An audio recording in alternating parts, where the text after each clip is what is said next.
What's up, boobs? We're gonna be going over some of my personal favorite animes and some recommendations that I think you would enjoy. But also, there's a lot of older classics that a lot of people may not even realize exist, even if they're a super avid anime watcher. This is a combination of more harder to watch films, but it's a good baseline if you've been watching anime for like a decent amount of time and you want to get more into the more obscure, out there kind of shows. Also, warning, some of these shows have graphic violence or sexual content, so if you're a pussy, leave. If you're a sadist like me, alright, let's get into the weeaboo fest.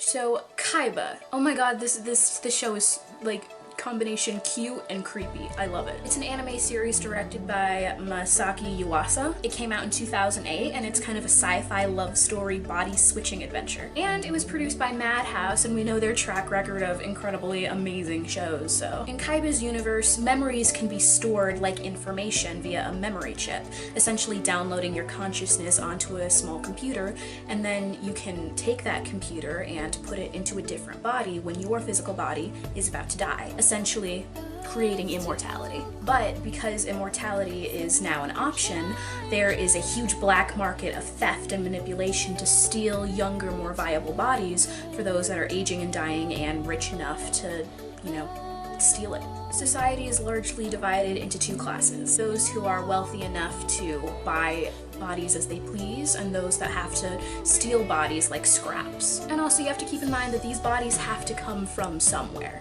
Someone was once living in it, and oftentimes people will sell their bodies to rich people who can afford it to help support their families. In the skies there are electrical storms which you can't pass through without losing your memories, essentially killing you. The main character is a small boy named Kaiba. The setting is he wakes up in a completely destroyed room with no memories, but he has a giant hole in his chest and a triangle pendant with a picture of an unknown girl. The animation is gorgeous. It's not your typical cutesy anime style. It's a unique, I would even consider it art house style. It's so cute, it's so fluid. It's a really unique, gorgeous type of animation that we don't often see in modern series.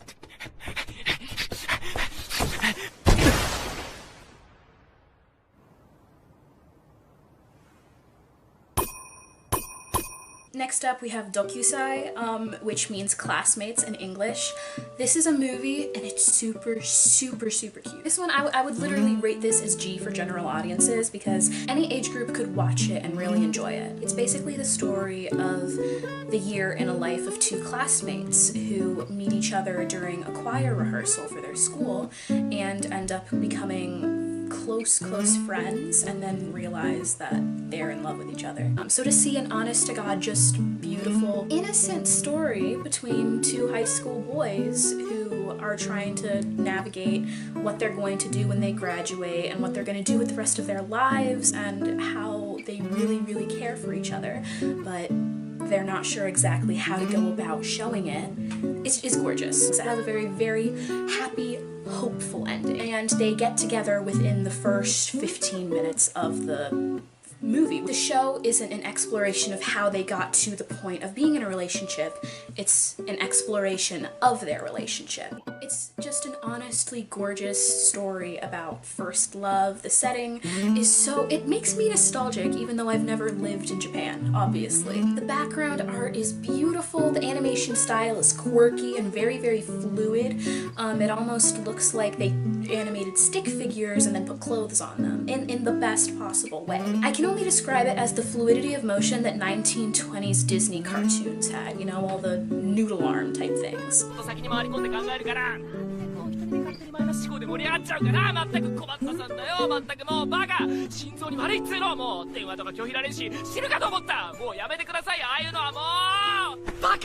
Next up we have a post-apocalyptic sci-fi massive adventure that I really like.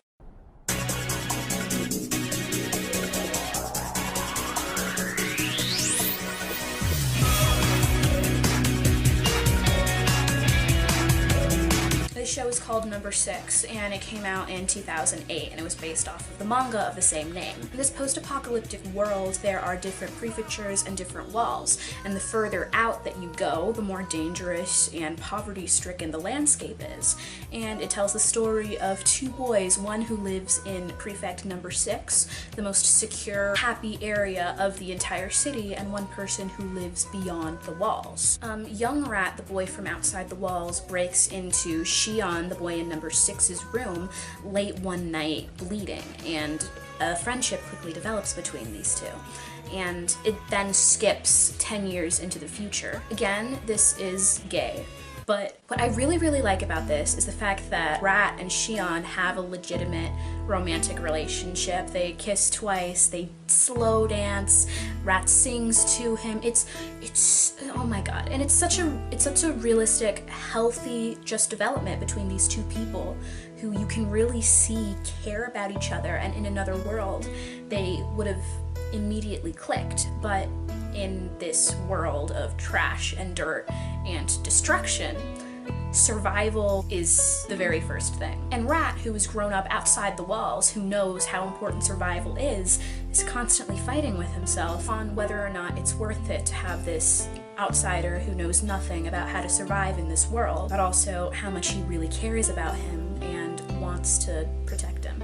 It's also just so nice to see gay characters in a setting that isn't just a drama or a slice of life or, you know, a period piece where they all get crucified. So it's just so nice to see like the innocent relationship between these two people surviving in a broken world. I would rate this one explicit because people get like their heads blown off. There's a lot of blood and gore and really fucked up things. Like there's one scene where there is a pile of bodies about 3 stories high.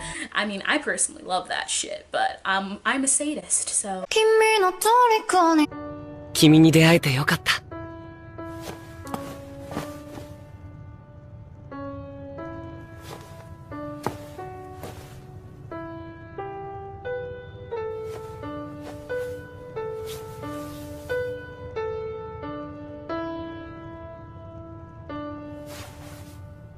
お休みのキスか。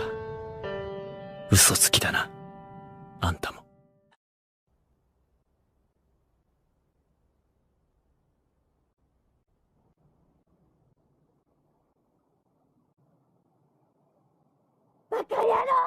Perfect Blue.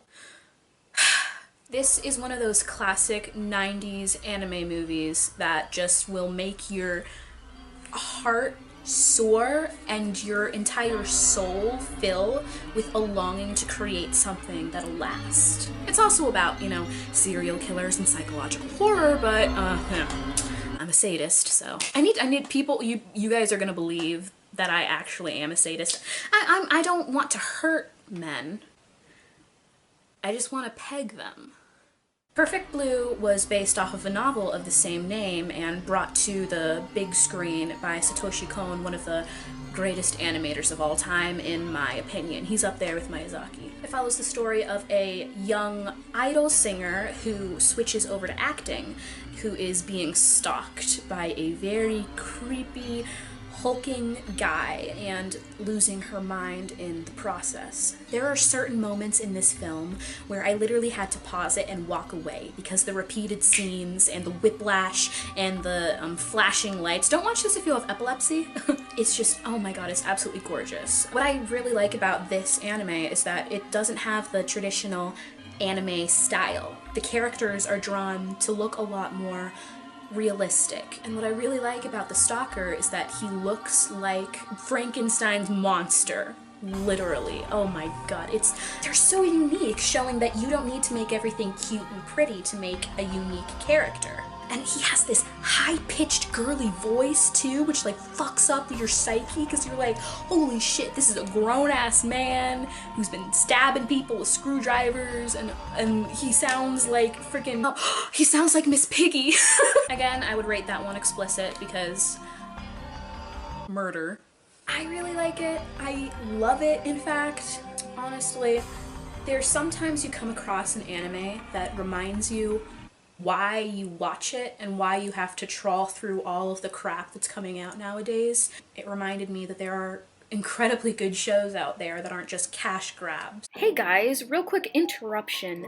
I wanted to announce that I do have a Patreon where for $1 a month you get early access to all of my YouTube uploads, you get exclusive sketches, artwork, projects I'm doing, as well as, most importantly, and the thing I think everyone joins my Patreon for, you get access to all of my animatics that I haven't finished yet.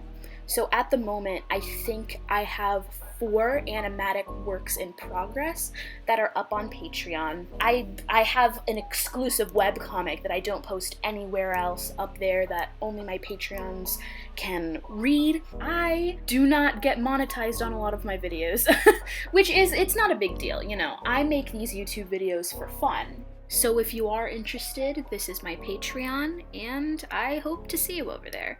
So thank you for watching. If you liked this video, give it a like. If you liked it, if you liked. I hope you enjoyed this video, and I will see y'all in the next one.